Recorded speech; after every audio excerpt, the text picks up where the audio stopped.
మా latest videos కోసం మా ఈ తెలుగు న్యూస్ ఛానల్ సబ్స్క్రైబ్ చేసి గంట సింబల్ యాక్టివేట్ చేసుకోండి.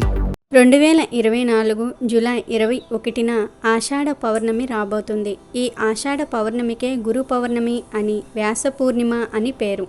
అయితే ఈ గురు పూర్ణిమ లోపు ఈ వీడియో చూస్తే చాలు, ఈ కథలు వింటే చాలు, మీకు ఉన్న దరిద్రమంతా కూడా వదిలిపోతుంది. 2 నిమిషాల్లో కనకవర్షం కురుస్తుంది. మీ జీవితం అద్భుతంగా మారిపోతుంది. మీ కష్టాలన్నీ కూడా పోతాయి. మీ సమస్యలన్నీ కూడా పోతాయి. సాయిబాబా అనుగ్రహం కలుగుతుంది. దత్తాత్రేయ స్వామి వారి అనుగ్రహం కూడా కలుగుతుంది. త్రిమూర్తుల అనుగ్రహం కలుగుతుంది. మీ దశ మారిపోతుంది. అదృష్టం వరిస్తుంది. ఇక మీకు అన్ని శుభాలే జరుగుతాయి. ఈ లోకంలో ప్రతి ఒక్కరికి మొదటి గురువు తల్లి. తల్లి తర్వాత మనలో ఉన్నటువంటి జ్ఞానాన్ని బయటకు తీసేది ఒక గురువు మాత్రమే కనుక గురువుకు హిందూ సాంప్రదాయంలో చాలా ప్రాధాన్యత కల్పించారు. అజ్ఞానమనే చీకటిని తొలగించే గురువు సాక్షాత్తు బ్రహ్మ అనటంలో సందేహం లేదు. అద్వితీయమైన గురు పరంపరలకు ఆలవాలం మన భారతదేశం. గురువును బ్రహ్మ, విష్ణు, మహేశ్వర స్వరూపంగా, త్రిమూర్తుల స్వరూపంగా పూజించే ఉత్కృష్టమైన సంస్కృతి మనది. శాస్త్రాలు, ఉపదేశాలు, పూజలు, జపాలు ఏవైనా సరే గురు ముఖంగా ఉపదేశమైనప్పుడు మాత్రమే వాటికి గుర్తింపు, రాణింపు కలుగుతాయి. ఆధ్యాత్మిక ప్రపంచంలో గురువు అంటే దత్తాత్రేయుడే. ఎందుకంటే ఆయనకు ఉన్న ఇరు పార్వంశంలో 2 రూపాలు ఉన్నాయి. అందులో ఒక రూపం గురువైతే మరో రూపం ఈశ్వరుడు. గురువు దేవుడు ఒకరిలోనే ఉండటం విశేషం. అలాంటి విశిష్ట రూపంగా అవతరించాడు దత్తాత్రేయుడు. కనుకనే దత్తాత్రేయుడు గురుదేవుడయ్యాడు. శ్రీ దత్తమూర్తి 3 శిరస్సులతో, 6 భుజములతో, ఆయుధములతో, 4 కుక్కలతో, ఆవుతో ఉన్నట్టు చిత్రించబడి ఉంటుంది. వీటికి గల అర్థాలను పరిశీలిస్తే దత్తాత్రేయుడి దగ్గర ఉండే 4 కుక్కలు 4 వేదములకు సంకేతం. గురు పూర్ణిమను పురస్కరించుకొని గురువులను స్మరించడం వల్ల తిరుమూర్తులను పూజించిన పుణ్యఫలం లభిస్తుంది. ఆదియోగి, ఆది గురువైన మహాశివుడు ఆషాఢ పౌర్ణమి నాడు 7 ఋషులకు జ్ఞానబోధ చేశాడని శివపురాణం చెప్తున్నది. ఆషాఢ పౌర్ణమి రోజే దత్తాత్రేయుడు తన శిష్యులకు జ్ఞానబోధ చేసినట్టుగా దత్త చరిత్ర చెప్తుంది.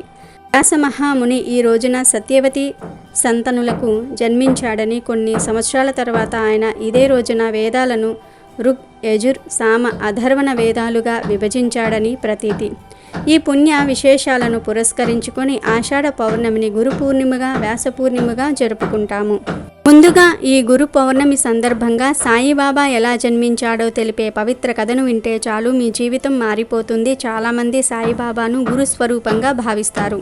పూర్వం దేవగిరమ్మ, గంగా భవాఢ్యుడు అనే దంపతులు ఉండేవారు. ఒకరోజు రాత్రి గంగా భవాఢ్యుడు పని మీద బయటికి వెళ్ళాడు. దేవగిరమ్మ ఇంట్లో ఒంటరిగా ఉంది. అప్పుడు ఎవరో ఒక వృద్ధుడు ఇంటి వద్దకు వచ్చి, అమ్మ, బయట చలి చాలా తీవ్రంగా ఉంది, లోపల నాకు కాస్త పడుకునేందుకు చోటు ఇవ్వమని అడిగాడు. దేవగిరమ్మ చాలా ఉత్తమురాలు కనుకనే ఆ వృద్ధుణ్ణి వరండా లోపలికి పిలిచి పరుపు తెచ్చి ఇచ్చి అక్కడ పడుకోమని చెప్పి ఆమె తన తలుపులు వేసుకుని ఇంటి లోపలికి వెళ్ళిపోయింది.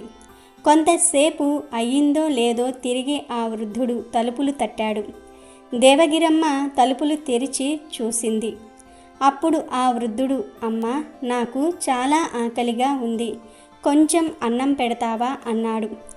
దానికి ఆమె ఇంటిలో వెతికి కొంచెం పిండిని పెరుగులో కలిపి తీసుకుని వచ్చి ఇచ్చింది. తిరిగి దేవగిరమ్మ తలుపులు వేసుకుని లోపలికి వెళ్ళిపోయింది. ఆ వృద్ధుడు మళ్ళీ ఆమెతో, తల్లి, నాకు కాళ్ళు నొప్పులుగా ఉంటూ ఉన్నాయి, కొంచెం ఒత్తుతావా అన్నాడు. ఆ మాటలు వినగానే ఆమె ఇంటి లోపలికి పోయి పూజగదిలో కూర్చొని, తల్లి, ఏమిటమ్మా ఈ పరీక్ష నాకు? ఈ సమయంలో నేనేమి చేసేది? అతని సేవ చేసేదా లేక అతనికి విరుద్ధంగా ఉండేదా అని చాలా బాధపడుతూ, అటువంటి పరిస్థితిని తప్పించు తల్లి అని, ఎందుకీ పరిస్థితిని కల్పించావు నాకు అని పార్వతీదేవిని వేడుకుంది. అలా ఆమె పార్వతీదేవిని వేడుకుంటూ ఉంటే మళ్ళీ తలుపు తట్టిన శబ్దమయ్యింది. కానీ ఈసారి మాత్రం వెనుక తలుపు నుండి ఆ శబ్దం వచ్చింది. దేవగిరమ్మ ఆ తలుపులు తీయగా ఒక స్త్రీ వచ్చింది. ఆ స్త్రీ దేవగిరమ్మతో, అమ్మా, ఒక ముసలాయనకు సేవ చేయాలన్నావంట కదా, ఎవరికి సేవలు చేయాలి అని పలికింది. దేవగిరమ్మ తాను ప్రార్థించిన తన పార్వతీదేవియే ఈ వచ్చిన స్త్రీని పంపించిందని చాలా ఆనందపడి ఆ స్త్రీని ఆ వృద్ధిని సేవ నిమిత్తమై వరండాలోనికి పంపించింది. ఆమె తలుపులు వేసుకుంది. కానీ అక్కడికి వచ్చిన ముసలాయన ఇప్పుడు వచ్చిన స్త్రీ సాక్షాత్తు శివపార్వతులు. అప్పుడు శివపార్వతులు ఒకరితో ఒకరు ఈ విధంగా మాట్లాడుకుంటూ ఉన్నారు.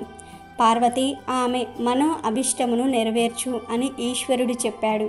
వెంటనే పార్వతి ఈశ్వరునితో, మీరు పరమేశ్వరులు కదా, మీరే అనుగ్రహించండి అంది. వెంటనే ఈశ్వరుడు, నేను ఈమెను పరీక్షించటం కోసం వచ్చిన వాడను.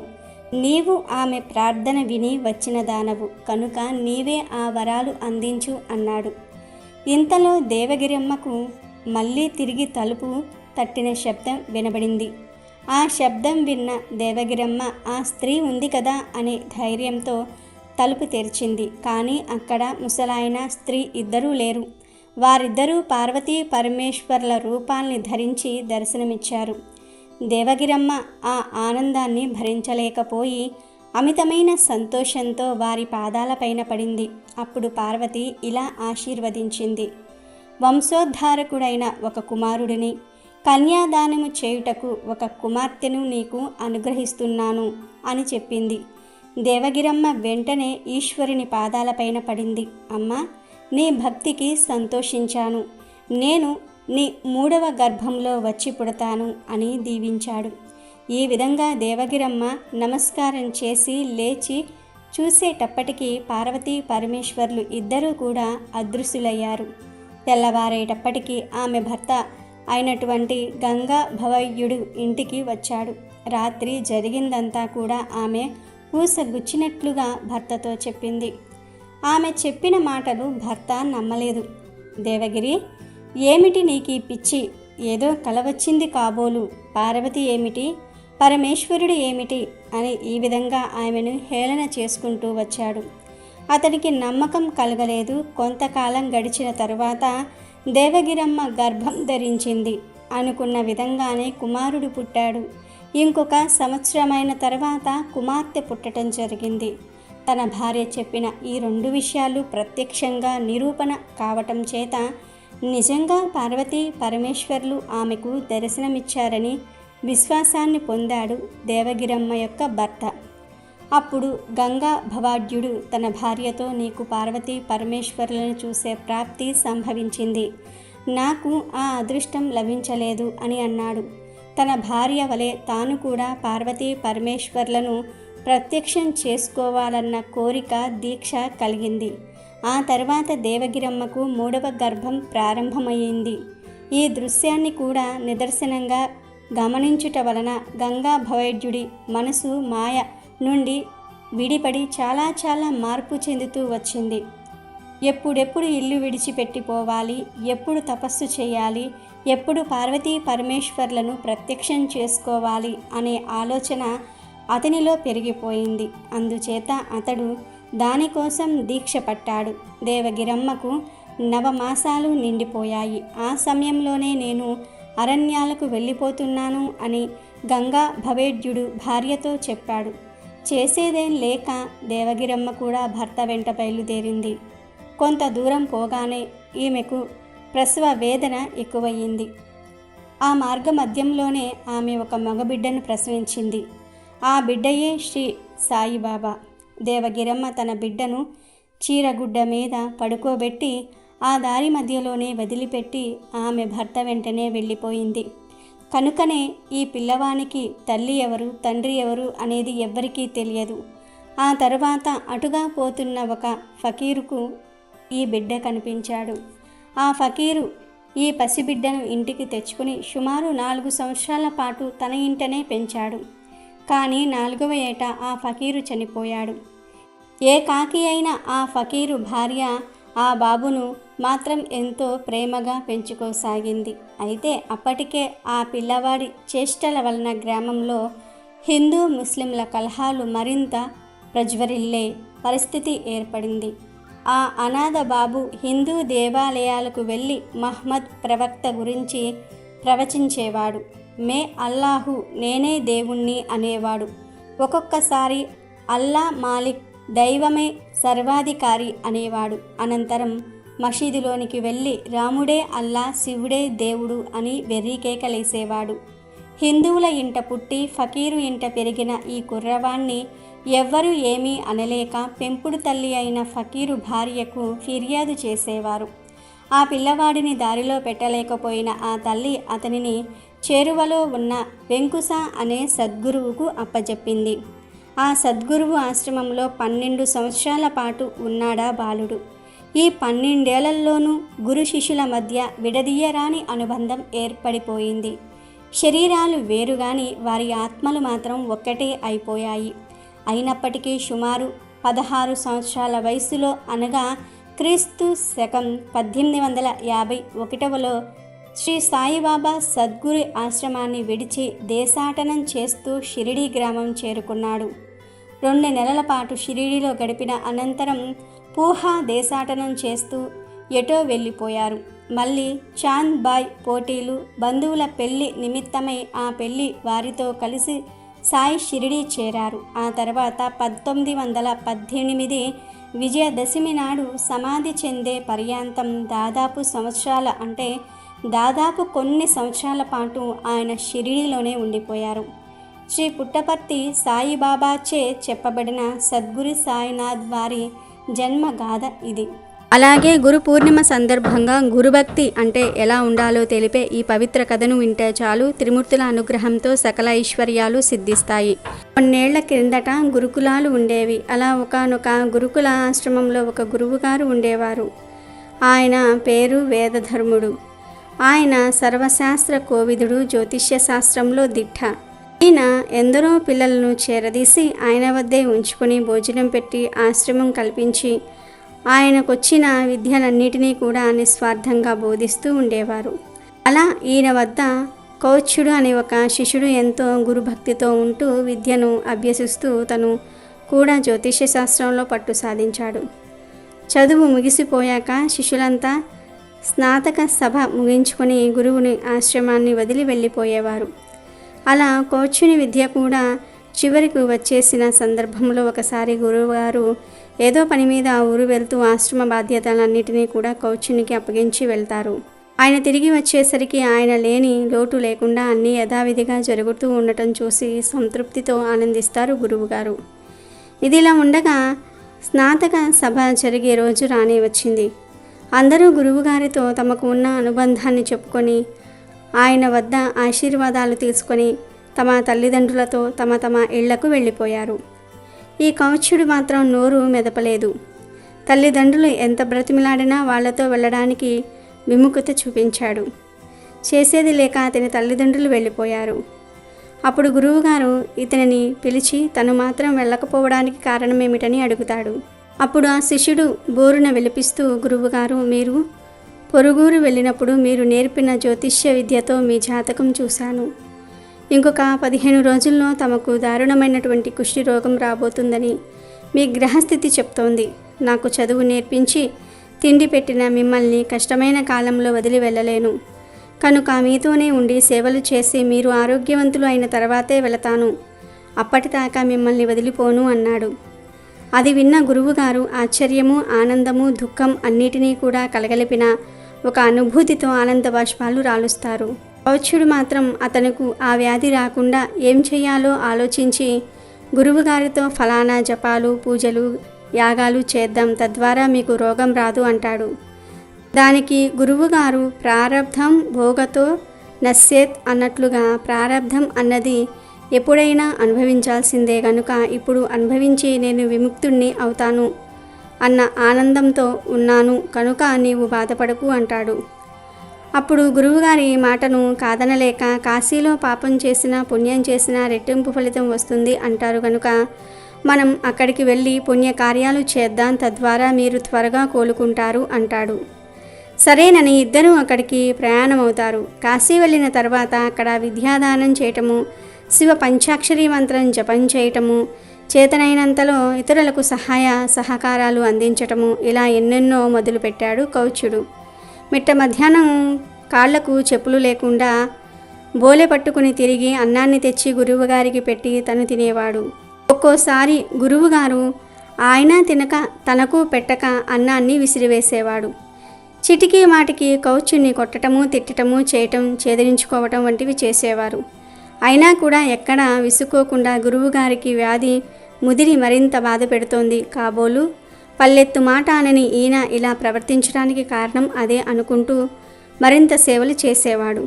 కౌచుడి గురుభక్తిని గమనిస్తున్న బ్రహ్మ, విష్ణు, మహేశ్వర్లు ఒక పందెం వేసుకున్నారు. మన ముగ్గురిలో ఎవరు కౌచుని గురువుగారి వద్ద నుండి పంపుతారో వారే మనలో గొప్పవారు అని. అనుకున్నట్లుగానే ముందుగా బ్రహ్మ మారువేషంలో వచ్చి కౌచుడితో, నువ్వు కాశీ వచ్చినప్పటి నుండి చూస్తూ ఉన్నాను, ఎందుకు ఆయన దగ్గర అన్ని మాటలు పడుతూ ఉంటావు? పెద్దవాడిని చెప్తున్నాను, నా మాట విని వేరే గురువుని చూసుకొని వెళ్ళిపో అంటాడు.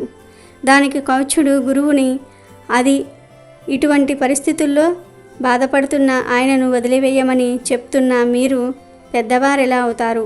మీరు మా గురువుగారి పరిస్థితుల్లో ఉంటే శిష్యుడు వదిలి వెళ్ళిపోవాలనే అనుకుంటారా? అనేసరికి బ్రహ్మ నోట మాట రాక వెళ్ళిపోతాడు. తదుపరి విష్ణువు మారువేషంలో వచ్చి, రోగముతో ఉన్న గురువుగారికి సేవ చేస్తున్నందుకు నిన్ను మనస్ఫూర్తిగా అభినందిస్తున్నాను. కానీ చేసిన మేలు మరిచే కృతజ్ఞుడికి సేవ చేస్తే పాపం కూడా వస్తుంది గనుక ఆయనను వదిలి వెళ్ళిపో అంటాడు. దానికి కౌచుడు, కృతజ్ఞత అన్నది ఏదైనా ఉంటే ఇటువంటి సమయంలో వదిలి వెళ్ళిపోతే నాదవుతుంది కానీ తను చేరదీసి భోజనం పెట్టి నా నుండి ఏమీ ఆశించకుండా తన విద్యనంతా కూడా నాకు ధారపోసిన ఆయనది కాదు అనేసరికి విష్ణువు వెనుదిరుగుతాడు. ఇహ ఈశ్వరుడు మారువేషంలో వెళ్ళి మానవ సేవే మాధవ సేవ అన్నమాట వాస్తవమే, కానీ ఇలా చీత్కారాలు పొందుతూ ఎందుకు? తను తినటం మానేయటమే కాక నువ్వు తినే వీలు కూడా లేకుండా అన్నం నేలపాలు చేయటం తప్పు కాదా? నువ్వు దూరమైతే నీ విలువ తెలుస్తోంది కనుక కొన్నాళ్ళు దూరంగా ఉండు అంటాడు. దానికి కౌత్యుడు సాష్టాంగపడి, తిండికి లేక బాధపడే నాకు తిండి పెట్టడమే ఎక్కువ, పైగా జీవితమంతా తిండిని పొందగల వీళ్ళనిచ్చే విలువైన విద్యను నాకు ధారపోశారు మా గురువుగారు. కొన్ని సంవత్సరాల పాటు ఉచితంగా భోజనం పెట్టి వృద్ధి చేసిన ఆయనకు కొన్ని రోజులు నన్ను ఉపవసించేలా చేసే హక్కు ఉంది కనుక మహానుభావ, వీలైతే నాకొక సాయం చేయండి. మీ ముందు ఇంకో ఇద్దరు వచ్చారు, మీరిక్కడే కాపలా ఉండి ఇలాంటి అనవసరమైన నీతులు మరెవ్వరూ చెప్పకుండా చేయండి చాలు అంటాడు. అంతే, త్రిమూర్తులు ముగ్గురు కూడా ఇతని గురుభక్తికి మెచ్చి, కౌచా, మేము త్రిమూర్తులం, నీ గురుభక్తికి మెచ్చాం. మేము పెట్టిన పరీక్షల్లో నువ్వు నెగ్గి నీ అపారమైనటువంటి గురుభక్తిని చాటుకున్నావు, నీకు మోక్షాన్ని ప్రసాదిస్తున్నాము అంటారు. దానికి ఆనందించిన కౌత్యుడు, నీ దర్శన భాగ్యం నా అదృష్టం, మీ గురించి నాకు చెప్పింది మా గురువుగారే, ఇప్పుడు మీ దర్శన భాగ్యం కలిగినది కూడా ఆ గురువుగారే వల్లనే కదా, కనుక నాకు నా గురువే బ్రహ్మ, గురువే విష్ణువు, గురువే మహేశ్వరుడు, మీ ముగ్గురిని సృష్టించిన ఆ పరబ్రహ్మ ఎవరైతే ఉన్నారో ఆయన కూడా నాకు నా గురువే. అందువలన నాకు మోక్షానికి అర్హత వచ్చింది అంటే నాకు ఇన్ని నేర్పించి ఇంతలా తీర్చిదిద్దిన మా గురువుగారికి కూడా ఆ అర్హత ఉన్నట్టే కనుక ఆయనకే ఇవ్వండి అంటాడు. ఇటువంటి గురుభక్తి ఉన్నందుకు శిష్యుణ్ణి, అటువంటి గొప్ప శిష్యుణ్ణి తయారు చేసినందుకు గురువును ఇద్దరిని మెచ్చిన త్రిమూర్తులు ఇరువురికి మోక్షాన్ని ప్రసాదిస్తారు. అలాగే ఈ ఆషాఢ పూర్ణిమ సందర్భంగా సాయిబాబా చేసిన లీలలను వింటే చాలు మీ జీవితం అద్భుతంగా మారిపోతుంది. ఒకప్పుడు వయసు మీరిన మహిళ అయిన దేవి అనే అమ్మాయి తనకు వివాహమైతే షిరిడీ సాయిబాబాను దర్శించి కొబ్బరికాయను సమర్పిస్తానని మొక్కుకుంది. బాబా అనుగ్రహంతో వివాహమైనది. కానీ ఆమె అత్తింటి వారికి సాయిబాబా యందు విశ్వాసం లేదు. అందుకని దేవి అత్తింటి వారి మనసు మార్చి తనను మొక్కు తీర్చుకోవడానికి షిరిడీకి రప్పించుకోమని బాబాను ప్రార్థించింది. బాబా కరుణించి ఆమెకు షిరిడీ దర్శన భాగ్యము ప్రసాదించారు. ఆమె సాయిబాబా చరణాలకు శ్రద్ధభక్తులతో మొక్కింది. మరునాడు బాబా దర్శనానికి ద్వారకామైకి చేరుకున్నాక మహారాష్ట్ర సాంప్రదాయం ప్రకారం ధరించే ముక్కుకు ధరించిన ఆభరణం గత రాత్రి ఎక్కడో పోగొట్టుకున్నట్లుగా తెలుసుకున్నది. ఆ ఆభరణం లేకుండా ఆమె అత్తింటి వారు ఇంట్లో అడుగు పెట్టనివ్వరు. దాంతో ఆమె నిస్సహాయ స్థితిలో మనసు పాడై బాబాను దూషించింది. అది గుర్తించిన బాబా ఆమెతో, అమ్మా, నీ నాసికాభరణం నీ దగ్గరే ఉంది, ఎవరూ దొంగలించలేదు అని అన్నారు. అది విన్న ఆమె కోపంతో బాబాకు నమస్కరించి కొట్టాలని తీసుకొచ్చిన కొబ్బరికాయను కొట్టకుండా తిరిగి వెళ్ళిపోదామని అనుకున్నది. అలా తిరిగి వెళ్ళిపోతుంటే బాబా ఆమెతో నా కోసం తెచ్చిన కొబ్బరికాయను నాకు ఇవ్వవా అని అన్నారు. అది విన్న ఆ మహిళ కోపం మరింత ఎక్కువై నీ కొబ్బరికాయను నీవే తీసుకో అని బాబా ముందు ఆ కొబ్బరికాయను కొట్టింది. ఆ కొబ్బరికాయలో నుంచి ఆమె పోగొట్టుకున్న నాసికాభరణం బయటకు వచ్చింది. దాంతో ఆమెకు ఆనందము, ఆశ్చర్యము, పశ్చాత్తాపం ఒకేసారి కలిగాయి. ఇలాంటి లీలలు పరబ్రహ్మ స్వరూపమైన సాయినాథునికే సాధ్యం. ఒకరోజు షిరిడీలో ఒక అద్భుతం జరిగిందని ప్రచారంలో ఉంది. బాబా చనిపోయే వారం రోజుల ముందు ఒక ఘటన జరిగింది. బాబా మసీదు దగ్గరికి ఒక ఎద్దుల బండి వచ్చింది, ఆగింది. ఆ బండిలో పెద్ద పులి ఉంది. దాని మెడ చుట్టూ కూడా గొలుసులు కట్టి ఉన్నాయి. ఆ పెద్ద పులి ఏదో రోగంతో బాధపడుతుంది. ఆ పెద్ద పులిని ప్రదర్శన చేస్తూ దాని యజమానులు జీవనం కొనసాగిస్తూ ఉండేవారు. ఆ పెద్ద పులి యజమానులు తమకు చేతనైనంత చికిత్స చేయించారు, కానీ ఆ రోగం మాత్రం తగ్గట్లేదు. ఈ పెద్ద పులియే వారికి జీవనాధారం. దానిని ప్రదర్శిస్తూ వారు ప్రతి ఊరు తిరుగుతూ తమ కడుపు నింపుకునేవారు. వారు అలా తిరుగుతూ ఉండగా వారికి బాబా లీలలు తెలిసాయి. అందుకే వారు బాబా దగ్గరకు వచ్చి బండి నుంచి పెద్ద పులిని దింపారు. ఆ పులిని చూసి అందరూ భయపడ్డారు. ఆ యజమానులు బాబాకు జరిగిందంతా చెప్పారు. బాబా అనుమతి తీసుకుని పెద్ద పులిని బాబా దగ్గరికి తెచ్చారు. పులి బాబా దగ్గరికి వచ్చి దివ్య రూపాన్ని చూసింది. వెంటనే వెనక్కి అడుగు వేసి తల వంచి వినయంగా నమస్కరించింది. బాబా పులి వైపు చూశాడు. పులి కూడా ప్రేమగా బాబా వైపు చూసింది. అది తన తోకను కదిలించి 3 సార్లు తోకను నేలకు కొట్టింది. అంతే, పెద్ద గర్జన చేస్తూ ప్రాణాలు వదిలేసి బాబా పాదాల ముందు పడిపోయింది. పులి అలా చనిపోవటం చూసి అందరూ ఆశ్చర్యపోయారు. యజమానులు పెద్దగా ఏడవటం మొదలుపెట్టారు. తమ జీవనాధారం అయిపోయిందని, పోయిందని బాధపడ్డారు. కానీ ఆ పులి బాబా సన్నిధిలో ప్రాణాలు విడిచిందని సంతోషపడ్డారు. పులికి ఉత్తమ గతులు కలిగాయని సంతోషించారు. వారు వెంటనే బాబా దగ్గరకు వెళ్ళి, మహారాజ్, మేము ఇప్పుడు ఎలా జీవించాలి, దీనిని ఎలా పూడ్చాలి, నీ హస్త స్పర్శతో దీనికి మోక్షం ఇవ్వండి అని అడిగారు. దానికి సాయిబాబా ఇలా అన్నాడు, మీరు శోకించవద్దు, ఇది ఎంతో పుణ్యజీవి. ఈ పులి ఇక్కడ చావాలని రాసిపెట్టి ఉంది. ఇప్పుడిది పరమ సుఖాన్ని పొందింది. దీనిని ఇక్కడున్న శివాలయంలో నందికి దగ్గరలో పూడ్చండి. అలా చేస్తే ఇది ముక్తిని పొందుతుంది. మీ రుణం నుండి, మీ బంధం నుండి, మీ వద్ద నుండి విడుదల అవుతుంది. గత జన్మలో ఈ పులి మీకు రుణపడి ఉంది. ఆ రుణాన్ని తీర్చుకోవడానికి ఇది ఇలా జన్మించి మీకు సేవ చేసింది. అందుకే ఇంతవరకు అది మీ ఆధీనంలో ఉంది అని బాబా వారికి వివరంగా చెప్పారు. ఈ అద్భుతం జరిగిన 7 రోజులకు బాబా కూడా తన శరీరాన్ని వదిలేశాడు. అందుకే ఈ అద్భుత ఘటన గురించి అందరూ చెప్పుకుంటూ ఉంటారు. పూర్వం ఒక ఊరిలో సుశీల, వేణుగోపాల్ అనే దంపతులు ఉండేవారు. వేణుగోపాల్ కొంచెం దూకుడు స్వభావం కలవాడు. కోపం, ఆవేశం ఎక్కువగా ఉండేవి. ప్రతిదానికి తగులు ఆడుతూ ఉండేవాడు. సౌమ్యత అనేది ఏ కోసాన లేదు. నోరు విప్పితే చాలు అన్ని పరుష మాటలే. అతని భార్య సుశీల మాత్రం శాంతంగా, వినయంగా ఉండేది. నిత్యం పూజలు చేస్తూ ఉండేది. మంచి భక్తురాలిగా ప్రసిద్ధికెక్కింది. భర్త ఎన్ని అన్నా సర్దుకుపోతూ ఉండేది. ఏనాడు భర్తతో పోట్లాడేది కాదు. భర్త తెచ్చిన దానితో సంతృప్తిగా సంసారం సాగించేది. కానీ రోజులన్నీ ఒకేలాగా ఉండవు కదా. భర్తకు వ్యాపారంలో నష్టం రావటం వలన ఇంట్లో కష్టాలు మొదలయ్యాయి. చివరికి సంసారం నడవటమే కష్టమైపోయింది. భర్త చీటికి మాటికి కసురుకోవటంతో సుశీల లోపల చింతించేది. భగవంతుడా, మాకే ఇన్ని కష్టాలు పెట్టావు ఎందుకయ్యా అంటూ ఆక్రోశించేది. ఇలా ఉండగా ఒకనాడు వాళ్ళింటికి భిక్షకై ఒక సాధువు వచ్చాడు. సుశీల ఆ సాధువుకు భిక్ష వేసింది. అప్పుడు ఆ సాధువు సుశీలతో, చల్లని తల్లి, చల్లగా ఉండమ్మా, కష్టాలు కలకాలం ఉండవు తల్లి, ఓపికగా ఉండు, త్వరలోనే మీ కష్టాలు గట్టెక్కుతాయి అమ్మా.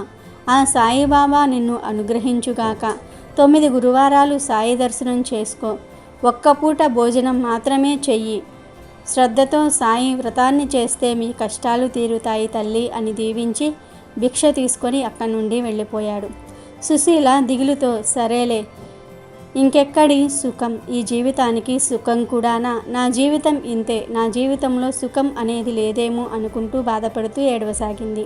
నాటి రాత్రి నిద్రించి వేళ ఒకవేళ సాధువు చెప్పిన సాయిబాబా వ్రతం చేసుకుంటే తమ కష్టాలు తీరుతాయి అని అనుకుంటూ పడుకుంటుంది. రాత్రి కలలో సాయిబాబా దర్శనమిచ్చి, సుశీల, ఒక్క అడుగు నువ్వు నా వైపు వేశావంటే 100 అడుగులు నీ వైపు వేస్తాను, నన్ను నమ్ము, విశ్వాసముంచు, శరణాగతురాలివి అవు అని ప్రబోధించినట్లయింది. అయితే సుశీల మర్నాడు ఉదయమే పూజ అనంతరం భర్తకు సపర్యలు చేసి సాయిబాబా గుడికి బయలుదేరింది. మందిరంలో సాయిబాబాను మనస్ఫూర్తిగా ప్రార్థించింది. బాబాకు నమస్కరించి, దయామయ, రేపు గురువారం నుండి వ్రతాన్ని ఆచరిస్తాను స్వామి అని అనగానే ఎవరో భుజం తట్టి నేనున్నాను అని చెప్పినట్లు అయ్యింది. ఒక్కసారిగా ఒళ్ళు జలతరించింది. ఆ అనుభూతిని జ్ఞప్తికి తెచ్చుకుంటూ ఇంటి ముఖం పట్టింది సుశీల. ఎన్నడూ మంచి మాటలు ఆడని భర్త సుశీల బాబా మందిరానికి వెళ్తున్నాను అంటే నేను కూడా వచ్చేవాడిని కదా, ఆ బాబా దయ ఉంటే మన బాధలన్నీ పటాపంచలైపోతాయి, పోయి బాబా చిత్రపటాన్ని తెస్తాను ఉండు అంటూ బయటకు వెళ్ళిపోయాడు. ఈ మాటలు విని సుశీల బిత్తరపోయింది. అంతా బాబా మెహ్మా అనుకుంది. మర్నాడు గురువారం నిత్య పూజ అనంతరం కుంకుమలు రాసి బొట్టు పెట్టి దానిపై నూతన వస్త్రాన్ని పరిచి దానిపై భర్త తెచ్చిన సాయిబాబా పటాన్ని ఉంచింది. పసుపు కుంకుమ అక్షింతలతో బాబాను పూజించింది. దీప ధూప నైవేద్యాలతో షోడశోపచార పూజ గావించింది. అగరవత్తులు సాంబ్రాణి ధూపం వెలిగించింది. భక్తితో వ్రతం ఆచరించింది. బాబా మంత్రించినట్లుగా భర్త కూడా అక్కడే బాబా ధ్యానంలో గడిపాడు. ఈ శుభ పరిణామానికి సుశీల ఎంతగానో సంతోషించింది. సుశీల ఆనాడు ఒంటిపూట ఆహారంతో గడిపింది. సాయిబాబా గుడికి వెళ్ళి ప్రార్థించింది. ఇలా 9 వారాలు చేసి 9 మంది ముత్తైదువులకు వాయనమిచ్చింది. భోజనాలు పెట్టింది. 9 వ్రత పుస్తకాలు పంచిపెట్టింది. అత్యంత భక్తి శ్రద్ధలతో నియమనిష్టలతో ఈ సాయిబాబా వ్రతాన్ని ఆచరించడం వల్ల అనతి కాలంలోనే వారి ఇంట సిరి సంపదలు కలుగుతాయి. భర్త వ్యాపారంలో కూడా లాభాలు వచ్చాయి. సాయిబాబా అనుగ్రహం వల్ల సుశీల భర్త స్వభావం కూడా పూర్తిగా మారిపోయింది. మిక్కిలి సౌమ్యుడై భక్తి కలిగి పరోపకార తత్వంతో మెలగసాగారు. ఇరుగు పొరుగు వారందరూ ఈ దంపతులను చూసి వారిద్దరూ సాక్షాత్తు ఆది దంపతులు అని అనుకునేవారు. వేణుగోపాల్ సుశీల దాంపత్యం ఎంతో అన్యోన్యంగా వారి వ్యాపారం 3 పువ్వులు 6 కాయలుగా కొనసాగుతుంది. వీలు ఉన్నప్పుడల్లా సాయి వ్రతం ఆచరిస్తూ కాలం గడుపుతున్నారు. ఇలా ఉండగా ఒకనాడు వారింటికి సుశీల చెల్లెలు ఆమె భర్త వచ్చారు. మాటల సందర్భంలో, అక్క, మా పిల్లలు చదువులో బాగా వెనుకబడ్డారు, తరచుగా పరీక్షలు తప్పుతూ ఉన్నారు, ఇంతింత ఫీజులు పోసి చదివిస్తున్నాము, ఒక్క అక్షరం కూడా రావట్లేదు వీళ్లకు అంటూ మా వారు విసుక్కుంటున్నారు. ఈ గొడవలతో విసిగిపోతున్నాను అని, ఏం చేయాలో తోచటం లేదని అక్కతో చెప్తుంది. అప్పుడు సుశీల చెల్లెలతో, చెల్లి, అందరికీ బాబాగారు ఉన్నారు, నీవు వచ్చే గురువారం నుండి సాయిబాబా వ్రతదీక్ష పూనుకుని 9 గురువారాలు వ్రతమాచరించు, అంతా బాబానే చూసుకుంటారు అని చెప్తుంది. అక్క చెప్పినట్లుగా సుశీల చెల్లెలు 9 గురువారముల సాయిబాబా వ్రతమును ఆచరించింది. భక్తితో విశ్వాసంతో వ్రతాన్ని చేసింది. ఆ బాబాగారి దయ వల్ల మరుసటి పరీక్షలో పిల్లలకు మంచి మార్కులు రావటం ప్రారంభమయ్యాయి. క్రమంగా పిల్లలు బాబాగారి దయ వల్ల పెద్ద పరీక్షల్లో మంచి మార్కులతో ఉత్తీర్ణులు అయ్యారు. సుశీల చెల్లెలు ఆమె భర్త ఎంతగానో సంతోషించారు. ఇదంతా బాబా దయ వల్లే జరిగిందని బాబాగారికి పరమ భక్తులయ్యారు. అక్క సుశీలకు మనసులోనే ధన్యవాదాలు అర్పించారు. సుశీల చెల్లెలు వెంటనే ఫోను అందుకుని, సుశీలక్క, మా అబ్బాయి పరీక్ష పాస్ అయ్యాడు, అంతా బాబాగారి దయ వల్లే జరిగింది. బాబాగారు భగవంతుడే కాదు, సమర్థ సద్గురువులు, ఆయన యోగి పుంగవుడు, బాబాగారి మహిమ వల్ల మా అబ్బాయి పాస్ అయ్యాడు అంటూ అంతులేని సంతోషంతో అక్కకు పరిపరి విధాల ధన్యవాదాలు చెప్పింది. నాటి నుండి ప్రతి సంవత్సరం అక్కా చెల్లెళ్ళిద్దరూ క్రమం తప్పకుండా సాయిబాబా వ్రతాన్ని చేసుకుంటూ సాయి వ్రత పుస్తకాలను పెంచిపెట్టసాగారు. బాబా దయ వలన 2 కుటుంబాలు సుఖ సంతోషాలతో జీవించసాగారు. గురు పూర్ణిమ సందర్భంగా గురు స్వరూపులైన త్రిమూర్తులకు ఎంతో ఇష్టమైన త్రినాద వ్రత కథను వింటే చాలు మీకు అన్ని శుభాలే జరుగుతాయి. పురం అను గ్రామంలో మధుసూదనుడు అను బ్రాహ్మణుడు ఉండేవాడు. అతను మిక్కిలి దరిద్రుడు అగుటచే భిక్షమెత్తుకుని జీవించేవాడు. ఆ బ్రాహ్మణుడకు ఒక కొడుకు జన్మించెను. కానీ తల్లిపాలు లేనందువలన ఆ పిల్లవాడు రోజురోజుకు కృషించుచూ ఉండెను. బాలుడు కృషించుచున్నందువల్ల ఆ బ్రాహ్మణ స్త్రీ పెనిమిటితో, అయ్యా, నేను చెప్పిన సంగతి శ్రద్ధతో వినండి. పిల్లవానికి పాలు నిమిత్తం పాలుగల ఆవునొకటి తీసుకొని రండి అని అంటుంది. ఆ మాట భర్త విని, ఓ శ్రీరత్నమా, నీకు వెర్రి పట్టినదా? మనము చూడగా బీదవారము, పాలుగల ఆవు ఎలా దొరుకుతుంది? ధనరత్నములు మనకు లేవు. నేను లోకులలో ఘన్యత ఎలా పొందుతాను? ఎవరు ధన సంపదలు కలిగి ఉంటారో వారికి లోకమంతా మర్యాదలు చేస్తారు, వారికే అంతా భయపడతారు. బ్రాహ్మణులకు సైతం ఆస్తిపాస్తులు ఉంటేనే దానధర్మాలు కూడా ఎక్కువగా చేస్తూ ఉంటారు. నా వంటి బీదవాడిని ఎవరు అడుగుతారు అని బ్రాహ్మణుడు చెప్తాడు. ఆ మాటలు విని భార్య దుఃఖిస్తుంది. ఓ బ్రహ్మదేవుడా, మా వంటి బీద ఇంటిలో ఈ బిడ్డను ఎందుకు పుట్టించినావు? ఏమి తిని ఈ బిడ్డ బ్రతుకుతాడు?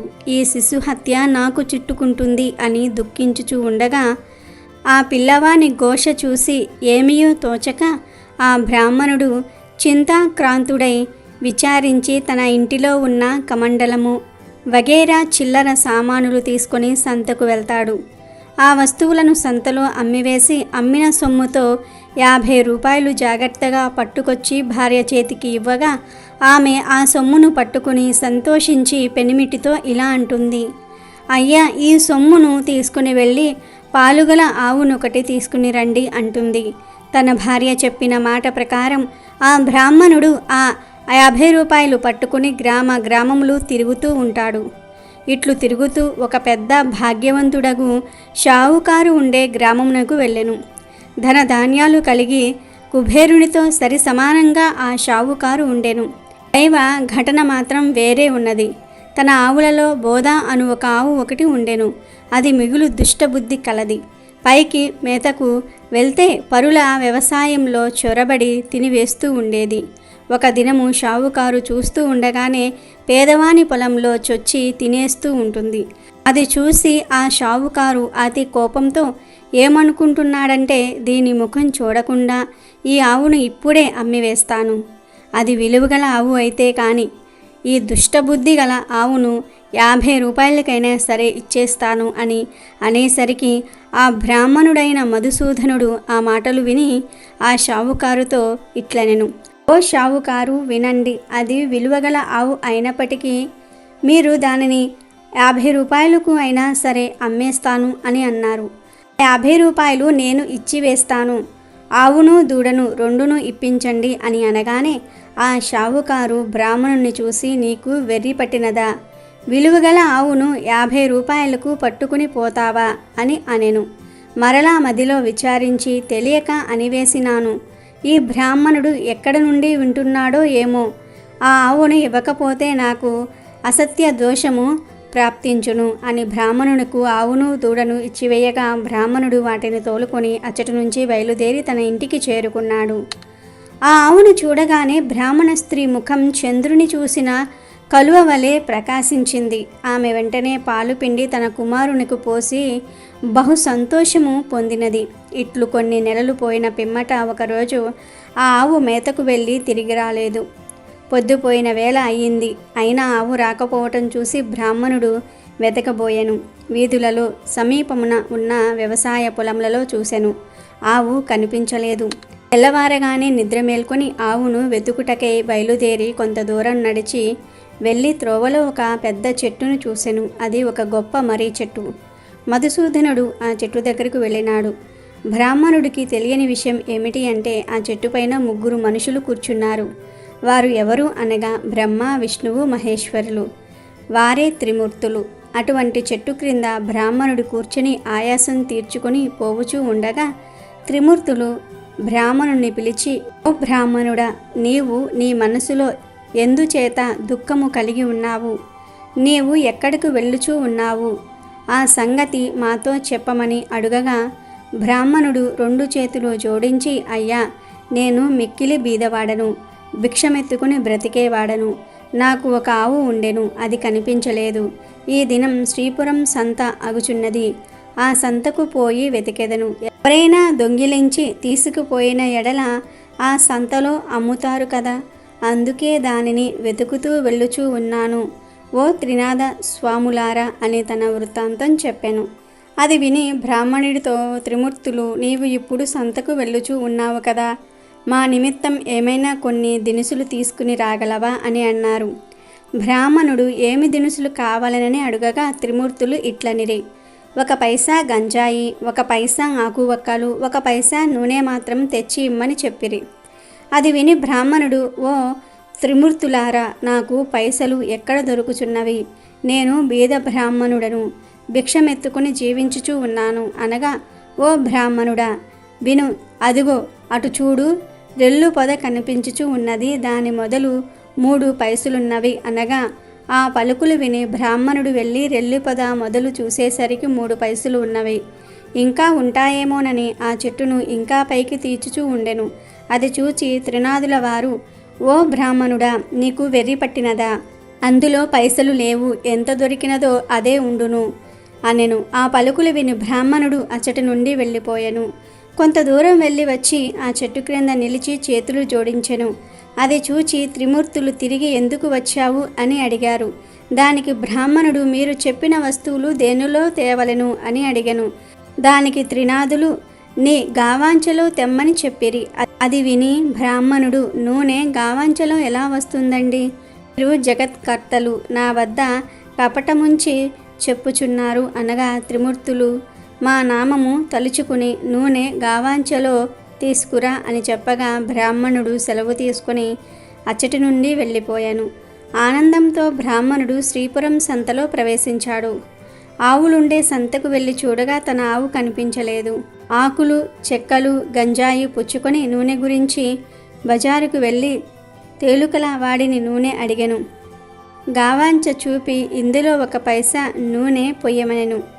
ఈ సంగతి తెలుకలవాడు చూసి బ్రాహ్మణుడు పిచ్చి మనిషి కాబోలునని నూనె లేదు అని చెప్పాను. అచ్చటి నుండి మరి ఒక ముసలి తెలుకలవాడిని నూనె అడిగెను. ఆ ముసలివాడు చూసి నూనె ఎంతది కావలెను అని అడుగగా 1 పైసా నూనె మాత్రం పట్టుకుపోవుతునని ఆ బ్రాహ్మణుడు చెప్పెను. తెలుకలవాడు నూనె కొలిచెను. బ్రాహ్మణుడు గావాంచ చూపించెను. అప్పుడు తేలుకలవారు, ఈ బ్రాహ్మణుడు వికారపు వాడు, వీనిని మోసం చేసి పైసా తీసుకుంటాను అని ఆలోచించుకుని కొలత పాత్రను తిరగవేసి నూనె కొలిచి ఇచ్చెను. విప్రుడు గావాంచ కొన చెంగును పట్టుకుని అచ్చటి నుండి వెళ్ళిపోయెను. అంతే, తెలికలవాని కుండలో నూనె కొంచెమైనను లేకుండా పోయింది. అది చూసి తెలికలవాడు మూర్ఛబోయినాడు. తెలికల వాళ్ళందరూ కూడా పరిగెత్తుకొచ్చి ముసలివాని ముఖముపై నీళ్లు చల్లి సేద తీర్చి కూర్చుండబెట్టినారు. ఏమి చెప్పుదను, ఎక్కడి నుంచే ఒక బ్రాహ్మణుడు వచ్చి గిద్దెడు నూనె కొన్నాడు. ఇప్పుడే ఇట్లు వెళ్ళినాడు. కుండలో చూడగానే నూనె లేదని చెప్పగా అందరూ విచారించారు. ఆ విప్రుడు మా వద్దకు వచ్చి మమ్ము కూడా నూనె అడిగినాడు, లేదని అనగా వెళ్ళిపోయినాడు. అగున అందరూ విచారించి పరిగెత్తుకొని బ్రాహ్మణుడి వద్దకు వెళ్ళి ఇలా అన్నారు, విప్రుడా విను, మీరు నూనె కొన్నారు కదా, అది కొలతకు తక్కువగా ఉన్నది, పూర్తిగా ఇచ్చివేస్తాము, పట్టుకొని వెళ్ళండి అన్నారు. దాంతో మళ్ళీ మధుసూదనుడు సంతకు వెళ్ళాడు. ఈసారి ముందు తెచ్చిన గిద్దెతోనే నూనెను సరిగ్గా కొలవగా ఎప్పటిలాగానే ఆ నూనె గిన్ని నిండుగా అయినది. అది చూసి ముసలి వ్యాపారి అనగా నూనె అమ్మేవాడు ఆనందము చెందాడు. విప్రుని గావాంచలో చమురు ఉంచారు. అది పట్టుకొని విప్రుడు వెడలిపోయినాడు. అలా బ్రాహ్మణుడు త్రిమూర్తుల దగ్గరకు వెళ్ళి వారికి సామానులు ఇచ్చివేసి సెలవు అడిగినాడు. సెలవు అడగగానే త్రిమూర్తులు విప్రునితో ఏమన్నారంటే, ఓయి, నీ కష్టము చూసి మా మదిలో దయ కలిగినది. ఒక మాట విను, నీవు త్రినాథుల పూజ చేస్తే నీ దరిద్రము పటాపంచలై అధిక సంపదలు కలుగునని త్రినాథులనగా, అది విని బ్రాహ్మణుడు, స్వామి, ఏ ఏ వస్తువులతో మిమ్మలను పూజ చేయాలి అని అడుగగా త్రినాథులు ఇలా అన్నారు, ఓ ద్విజుడా వినుము, మా పూజకు అధిక ద్రవ్యము అక్కరలేదు, కొంచెముతోనే తృప్తి పొందుదుము. ఇప్పుడు నీవు తెచ్చిన 3 పైసల సామాగ్రి చాలును. త్రిమూర్తుల పూజ ద్రవ్యములు ఇంతే. మాకు వీటితోనే పూజ చెయ్యుము. మట్టి చిలుమల యందు గంజాయి నిలిపి అందులో నిప్పుతో ధూపము వెయ్యవలెను. దీప ప్రమ్మిదలు 3 వేసి అందులో చమురు వేసి వత్తులు వేసి ఆకు చెక్కలు జాగ్రత్త చేసి ఉంచి రాత్రి తొలిజాములో నీ ఇంటిలోనికి నీ స్నేహితులను పిలిచి పూజా ద్రవ్యములు తెచ్చి అచట ఉంచి సకల పదార్థములను స్వాములకు సమర్పించవలెను. అలా చేస్తే సకల పాపములు నశించును అని త్రిమూర్తులు మధుసూదనుడితో చెప్పెను. అది విని మధుసూదనుడు పూజ చేయుటకు ఉపక్రమించెను. చెట్టు మొదటనే పూజ ఆరంభించి గంజాయి ముందు తయారుపరచాడు. అప్పుడు త్రిమూర్తులు నీ గావాంచె చెంగు చీరి వర్తులు చేయమనగా ద్విజుడు నేను బీద బ్రాహ్మణుడను, భిక్షమెత్తుకొని దినమును గడుపుకొని కుటుంబ పోషణ చేసుకుంటూ ఉంటాను. అన్న వస్త్రములకు బహు కష్ట పడుచున్నాను. దీపము ముట్టించుటకు అగ్గి లేదు. నా గావాంఛ వత్తులకు ప్రాప్తమైనది. నా ఆవు దొంగల పాలైనది. నా కుటుంబము ఉపవాసంతో ఎదురు చూస్తూ ఉంటారు. నేను ఎలా మనస్ఫూర్తిగా పూజ చేస్తాను అని ఏవగించుకొని ద్విజుడు కూర్చున్నాడు. అది చూసి త్రిమూర్తులు ఓ ద్విజుడా, మదిలో చింతపడకు. నీ ఆవు పెయ్య దొరుకుతాయి. నీవు నీ కుటుంబము సౌఖ్యముగా ఉంటారు. వస్త్రములు కూడా దొరుకునని చెప్పినారు. అంతటా బ్రాహ్మణుడు చేతులు జోడించి స్వాములారా, అటువంటి భాగ్యము నాకెప్పుడు కలుగుతుందో అప్పుడు 5 మేళాలు స్వామివారికి ఇస్తాను. ఈ మాట సత్యమని చెప్పినాడు. దీపము వెలిగించుటకు అగ్గి లేదే, నేను ఏమి చేయగలను అనగా త్రిమూర్తులు ఓ బ్రాహ్మణుడా, నీ 2 నేత్రములు మూసుకో అన్నారు. వెంటనే బ్రాహ్మణుడు నేత్రములు మూసుకోగా అకస్మాత్తుగా దీపము వెలిగినది. అది చూసి బ్రాహ్మణుడు ఆనందించి స్వామికి మేళ సమర్పించాడు. మేళ ఇచ్చివేసి ఆనందంతో బ్రాహ్మణుడు చేతులు జోడించి సాష్టాంగ నమస్కారాలు చేశాడు. మధుసూదనుడు అలా త్రినాద పూజ చేసి త్రిమూర్తుల వద్ద సెలవు పొంది కొంచెము దూరము నడిచి వెళ్తూ ఉండగా త్రోవలో ఆవును దూడను చూసి సంతోషించి త్రినాథుల వారు నాయందు దయ ఉంచి ఆవును పెయ్యను తెచ్చి ఇచ్చినారు. వారి పూజ బాగుగా చేసినాను అని భావించుకొని ఆవును దూడను తోలుకొని పోయి ఇంటికి చేరినాడు. చూడగా తన ఇంటిలో సిరి సంపదలు పరిపూర్ణముగా ఉన్నవి. అది చూసి అధికముగా సంతోషము పొంది కడు శ్రద్ధతో పూజ ఆరంభించాడు. చెయ్యవలసిన కార్యక్రమముల అందరికీ విశదముగా తెలియపరిచాడు. నా స్నేహితులను రప్పించి వెనుకటి వలనే మేళ సమర్పించాడు. మేళ చెయ్యు పద్ధతిని అందరికీ చెప్పగా అంతా ఒప్పుకున్నారు. ఆ రాజ్యంలో ఉన్న ప్రజలందరూ త్రినాద పూజ చేశారు. అందరి ఇండ్లయందు సుఖ సంతోషములు నిండెను. దానివల్ల షావుకారులు అందరూ కూడా వ్యాపారులు మూసివేసినారు. అందరూ ఆ దేశపు రాజు వద్దకు వెళ్ళి ఫిర్యాదు చేశారు. వారిని చూసి రాజు మీరందరూ ఎందుకు వచ్చినారు అని అడుగగా అయ్యా, దయచేసి మా ఫిర్యాదు మీరు వినండి. మధుసూదనుడును పేద బ్రాహ్మణుడు ఒకడు భిక్షమెత్తుకుని జీవించేవాడు. వాడు శ్రీపురం వెళ్ళి వచ్చి త్రినాద మేళను ఆచరించినాడు. త్రినాదులు ఏ దేవతలు వారిని ఆ బ్రాహ్మణుడు పూజించగానే సకల సంపదలు అతనికి కలిగినవి. ఊరిలోనున్న రైతులందరూ కూడా త్రినాద మేళ చేసినారు. గ్రుడ్డివారు కుంటివారు అందరూ కూడా ఈ మేళను చేసినారు. అందరూ మోక్షమందినారు. ధనధాన్యాలు కలిగి కుబేరునితో సమానమైపోయినారు. మా వ్యాపారములు పోయినవి. ఇలా అయితే మా క్రయ విక్రయములు ఎలా జరుగుతాయి అని చెప్పగా రాజు ఆ మాటలు విని చాలా కోపము తెచ్చుకొని సకల జనులను పిలిచి కోపంతో ఇట్లన్నాడు. త్రినాదులు అనే దేవతలు ఏమి దేవతలు? వారిని మీరు ఎందుకు పూజించుచూ ఉన్నారు? నేను చెప్పుచున్నాను వినండి. ఆ పూజ మీరు చేయకూడదు. నా మాట కాదని ఆ పూజ ఎవరు చేస్తారో వారు 500 రూపాయలు జరిమానా ఇచ్చి 6 మాసములు ఖైదీలో ఉండవలసింది అని రాజుగారు చెప్పారు. అట్లు కాదని మీరు పూజ చేసిన ఎడల సోలం చేయబడునని రాజుగారు ప్రజలందరికీ కూడా తాకీదు ఇచ్చి పంపినారు. ఈ సంగతి త్రినాదుల వారికి తెలిసింది. ఆ రాజునకు దండన విధించినారు. దాని ఫలితముగా రాజకుమారుడు చనిపోయినాడు. నగరంలో ఏడ్పు ఘోష వినపడుతూ ఉన్నది. ప్రజలందరూ రాజు వద్దకు పరిగెత్తుతూ ఉన్నారు. రాజు దైవకృప తప్పటం వలన తన కుమారుడు చనిపోయాడని అనుకుంటున్నాడు. కుమారుని ముఖం చూస్తూ రాజు ఏడుస్తూ ఉన్నాడు. తల్లి, బంధువులు మొదలగు వారంతా దుఃఖించుచూ ఉన్నారు. దహనము చేయుటకై స్వర్ణ భద్రా నది తీరమందు ఆ శవము నుంచినారు. రాజు బాధను చూసిన త్రినాదులకు దయ కలిగినది. రాజకుమారుణ్ణి బ్రతికిస్తే మనకు పేరు ప్రఖ్యాతలు కలుగును అని బాగుగా ఆలోచించి బ్రాహ్మణ రూపంలో ఆ శ్మశానముకు వచ్చారు. ఆ బ్రాహ్మణులు రాజును వారి సమూహమును చూసి, మీరందరూ ఈ నదీ తీరమునకు ఎందులకు వచ్చినారు? ఎలా విచారించుచూ ఉన్నారు? ఎలా విచారముగా కూర్చున్నారు?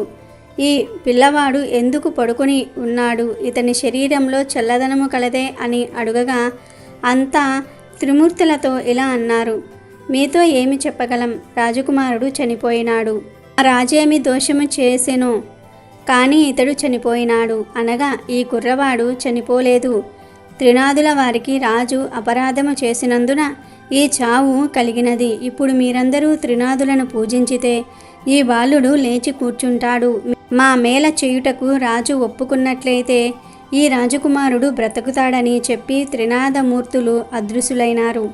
అందరూ వారి మాటలను విని త్రినాద స్వాముల పేర్లు ఆ రాజతనయుని చెవిలో చెప్పినారు. 7 మేళలు చేయుటకు ఒప్పుకున్నారు. అలా ఒప్పుకోగానే రాజకుమారుడు లేచి కూర్చున్నాడు. అది చూసి అందరూ సంతోషమును పొందినారు. అప్పుడు త్రిమూర్తుల పేరు మాటిమాటికి స్మరించారు. అందరి నోటి నుండి వెలువడిన పలుకులు సముద్ర గర్జన వలె వినిపించినవి. అటువంటి సమయమున ఒక వర్తకుడు ఆ ఊరి మీదుగా తన ఓడలలో విదేశములకు సరుకులను తీసుకువెళ్తూ ఉండెను. ఆ ఓడను నడిపించుకుని స్వర్ణభద్రా నదీ తీరమున ప్రవేశించినాడు. ఘోష చేసిన స్థలము దగ్గరకు వెళ్ళినాడు. వారిని చూసి, జనులారా, త్రినాదుల పేర్లు ఏమి పేర్లు మీరెలా స్మరించుచున్నారు? వినడానికి శ్రద్ధగా ఉన్నాయి అనగా రాజుగారి మనుషులు ఇట్లన్నారు, ఓ వర్తకుడా, వినుము. బ్రహ్మ, విష్ణు, మహేశ్వరులు అనేవారు త్రినాద స్వాములు. అటువంటి ప్రభువులను మా రాజుగారు నిందించినందువలన అపరాధుడైనాడు. ఆ అపరాధము వలన తన కుమారుడు చనిపోవుటచే ఇతనిని మేము తీసుకుని వచ్చి అగ్ని సంస్కారము చేటుకు కూర్చుని ఉన్నాము. ఇది చూచి ప్రభువులకు దయ కలిగినది. వచ్చి రాజకుమారుని బ్రతికించినారు. అందుకు 7 మేళలు చేయుటకు ఒప్పుకున్నాము. వెంటనే రాజకుమారుడు బ్రతికి కూర్చుండెను అని చెప్పారు. ఆ మాటలు విని షావుకారు మదిలో సంతోషించి, అటువంటి ప్రభువులు ఎక్కడుందురో, చనిపోయిన రాకుమారుడు బ్రతికి కూర్చుండెను.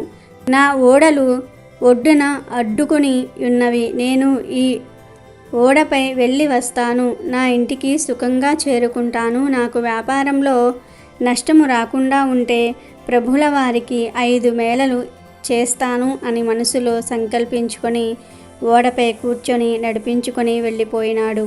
పైదేశము వెళ్ళి అచ్చట గొప్ప లాభము పొంది తిరిగి వచ్చి ఓడ నది ఒడ్డున లగరు వేయించి ఇంటికి వెళ్ళినాడు. తన నౌకర్లందరూ కూడా ఓడలోని ధనము మోసుకొని పోయినారు. ధనమును ఇంటిలో వేసుకొని షావుకారు సంతోషముతో ఉన్నాడు. ధనం చూసి ప్రభుల వారి మేళలు మర్చిపోయాడు.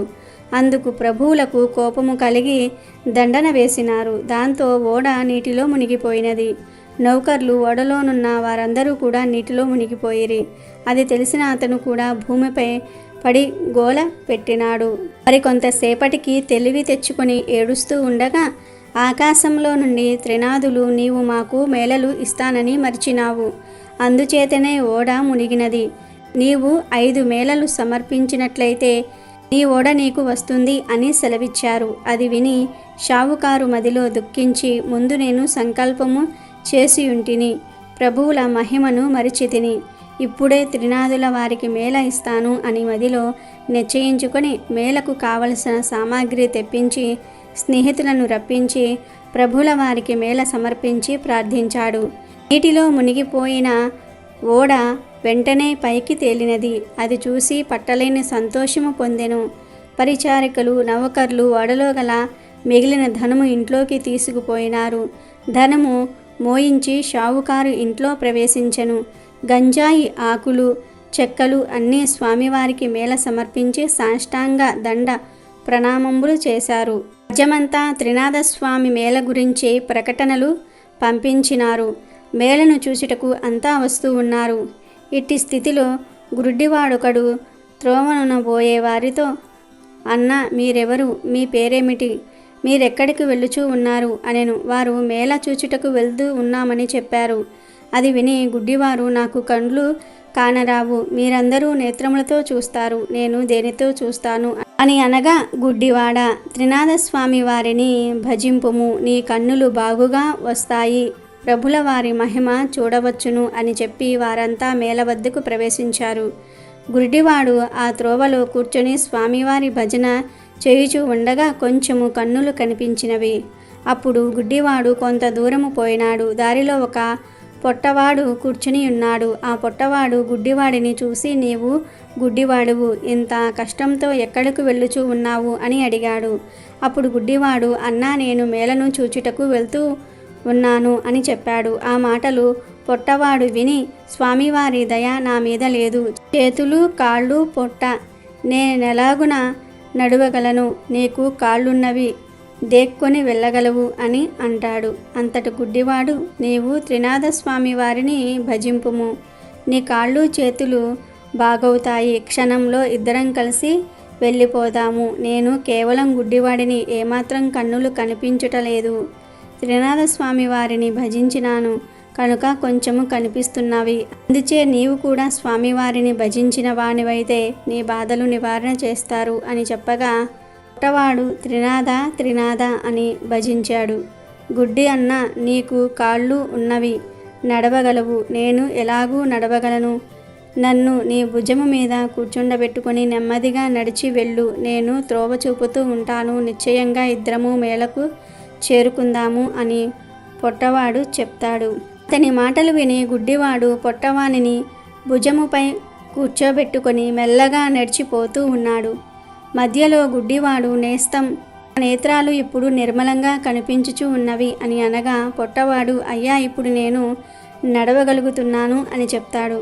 ఈ విధంగా గుడ్డివాడు పొట్టవాడు కలిసి త్రినాథస్వామి మేళ దగ్గరకు ప్రవేశించినారు. మేళ జరుగు స్థలంనకు నిత్యము ఒక వైష్ణవుడు వస్తూ ఉండేవాడు. అతడు త్రినాథ మేళ చెల్లకుండా ఇంటికి ఎప్పుడూ వెళ్ళిపోతూ ఉంటాడు. అతనిని ఈ పొద్దు మన స్థానమందు కూర్చుండబెట్టవద్దు అని అనుకుని మేళ చేయు వారంతా వైష్ణవుడు రాగానే చూచి మేళ చెల్లించకుండా నీవు వెళ్ళుచూ ఉన్నావు కాబట్టి నిన్ను మేళ వద్దకు రాకుండా ఆపు చేయడమైనది అని చెప్పగా, వైష్ణవుడు, నాయనలారా, నా అపరాధము క్షమించండి, ఇక నుండి మేళ కాకుండా వెళ్ళను, నేను నికరముగా చెప్పుచున్నాను, నా గురువు ఇక్కడకు వచ్చినా సరే విడిచి వెళ్ళను అని అంటాడు. అని అప్పుడే గురువు వచ్చి వైష్ణవుని ఇంటిలోనికి వెళ్ళినాడు. నా శిష్యుడు ఎక్కడికి వెళ్ళినాడు, ఈరోజు ఎందుకు నా దగ్గరికి రాలేదు అని వైష్ణవుని గురించి అతని తల్లిని అడిగినాడు. అప్పుడు అతనితో ఆమె, నా కుమారుడు మేళ వద్దకు వెళ్ళినాడు అని చెప్తుంది. అప్పుడు గురువు మేళ ఎవరిదని అడిగినాడు. అందులకు ఆ ముసలి ఆమె త్రినాథుని మేళ అని చెప్పినది. ఆ మాటలు విని గురువు అక్కడకు వెళ్ళి చూడగా అంతా స్వామివారిని భక్తి శ్రద్ధలతో పూజ చేస్తూ ఉన్నారు. అది చూసి గురువుకు కోపం వచ్చి బాగా తిట్టి మేళ స్థలమును సామాగ్రిని కాలితో తన్నివేశారు. తర్వాత వైష్ణవుని పట్టుకొని బరబరా లాక్కుపోయాడు. కొంత దూరము వెళ్ళేసరికి బోరున వర్షము కురియసాగినది. కటిక చీకటి కావటం వలన త్రోవ కనిపించటం లేదు. గురు శిష్యులు చెల్లా చెదురై అతి కష్టం మీద గురువుగారి ఇంటికి చేరుకున్నారు.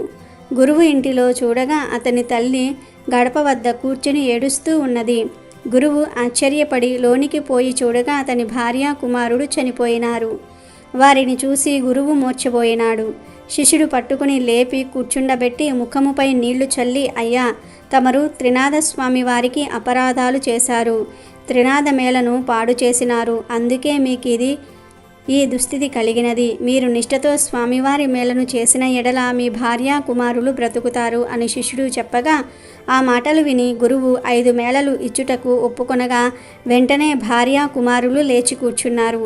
త్రినాథ మేళ పాడు చేసినందుకు నాకు తగిన శిక్ష వేసినాడు స్వామి. నేను మూర్ఖుడను, అధముడను, ప్రభుల వారి మహిమ తెలుసుకొనలేకపోతిని అని ప్రభుల వారిని క్షమాపణ వేడి మేళలకు కావలసిన పదార్థములు యావత్తూ తెప్పించి అందరితో కలిసి మేళ సమర్పించాడు. నూనె కాండము చెల్లినది. ప్రభుల వారి పూజ కావచ్చినది. ఆకులు చెక్కలు గంజాయిని అందరూ కూడా పంచుకొని సేవించి సుఖమనుభవించారు. ఈ చరిత్ర ఎవరు వింటారో వారికి కుష్ఠివ్యాధి గ్రుడ్డితనము కూడా పోయి తరిస్తారు. పుత్రులు లేని స్త్రీ నిర్మలంగా వింటే పుత్రులు పుడతారు. ఎవరైనా కొంటిగా హాస్యము చేసిన ఎడల నడ్డితనము గుడ్డితనము కలుగుతుంది. అలాగే ఈ వ్యాస పూర్ణిమ సందర్భంగా వ్యాసుడికి గురు పౌర్ణమికి ఉన్న సంబంధం ఏమిటో తెలిపే ఈ కథను వింటే చాలు కోటి జన్మల పుణ్యం వస్తుంది. పూర్వం వారణాసిలో వేదనిధి వేదవతి అనే బీద దంపతులు నివాసం ఉండేవారు. వారు ఎల్లప్పుడూ ఆధ్యాత్మిక చింతన భక్తి జ్ఞానం కలిగి జీవించేవారు. కానీ ఈ దంపతులకు సంతానం లేదు. ఎన్ని నోములు నోచి వ్రతాలు చేసినా ఫలితం లేకపోయింది. ఇదే సమయంలో వారణాసిలో ఉండే వ్యాస భగవానుడు రోజు మధ్యాహ్న సమయంలో రహస్యంగా గంగా నదికి స్నానానికి వస్తూ ఉంటారని తెలుసుకున్న వేదనిధి ఎలాగైనా సరే ఆయనను దర్శించుకోవాలని భావించాడు. ఆ రోజు నుంచి వ్యాసుడి కోసం 1000 కళ్ళతో వెతకటం ప్రారంభించాడు వేదనిధి.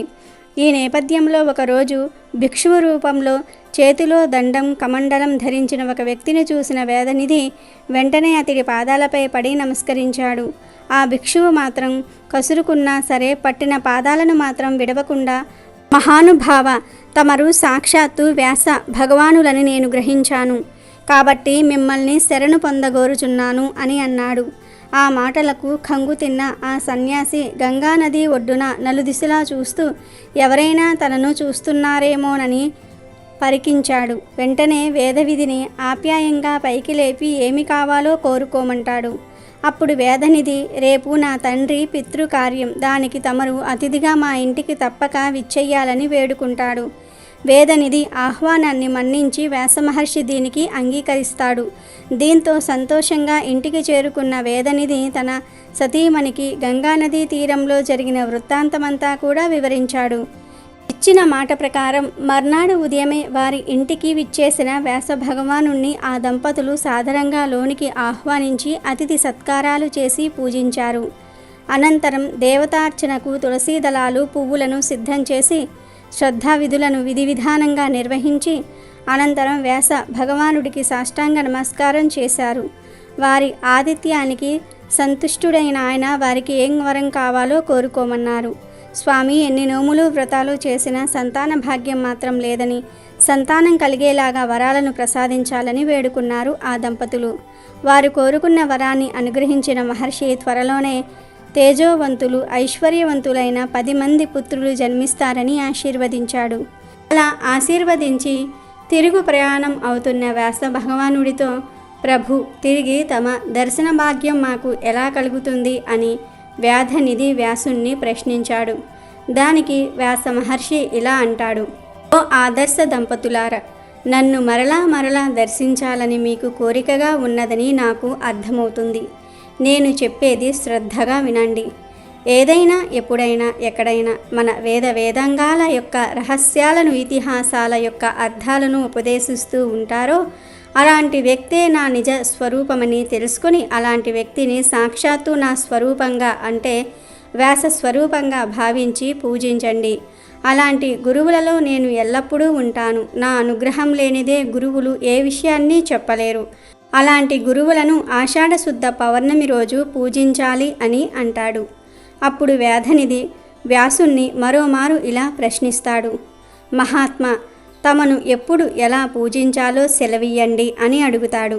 దానికి వ్యాస భగవానుడు, ఓ బ్రాహ్మణోత్తమ, నేను జన్మించిన ఆషాఢ శుద్ధ పూర్ణిమ రోజు గురువులను శ్రద్ధ భక్తులతో పూజిస్తే నన్ను పూజించినట్లే అని చెప్పి వెళ్ళిపోతాడు. ఆ తర్వాత వేదనిధి వేదవతికి సంతానం కలుగుతుంది. వారు సుఖ సంతోషాలతో జీవించి అంత్యంలో విష్ణు లోకాన్ని పొందుతారు. ఇది బ్రహ్మాండ పురాణంలోని గురు పౌర్ణమి విశిష్టతను తెలిపే కథ. కాబట్టి గురు పౌర్ణమిలోపు ఈ వీడియో చూస్తే చాలు, ఈ కథలు వింటే చాలు, ఉన్న దరిద్రమంతా కూడా వదిలిపోతుంది. 2 నిమిషాల్లో కనక వర్షం కురుస్తుంది. మీ జీవితం అద్భుతంగా మారిపోతుంది. మీ కష్టాలన్నీ కూడా పోతాయి. మీ సమస్యలన్నీ కూడా పోతాయి. సాయిబాబా అనుగ్రహం కలుగుతుంది. దత్తాత్రేయ స్వామి వారి అనుగ్రహం కూడా కలుగుతుంది. త్రిమూర్తుల అనుగ్రహం కలుగుతుంది. మీ దశ మారిపోతుంది. అదృష్టం వరిస్తుంది. ఇక మీకు అన్ని శుభాలే జరుగుతాయి. అమెజాన్లో బెస్ట్ డిస్కౌంట్స్ కోసం వీడియో డిస్క్రిప్షన్లో లింకు ఉంది, చూడండి. అలాగే మా టెలిగ్రామ్ ఛానల్ సబ్స్క్రైబ్ చేసుకోండి.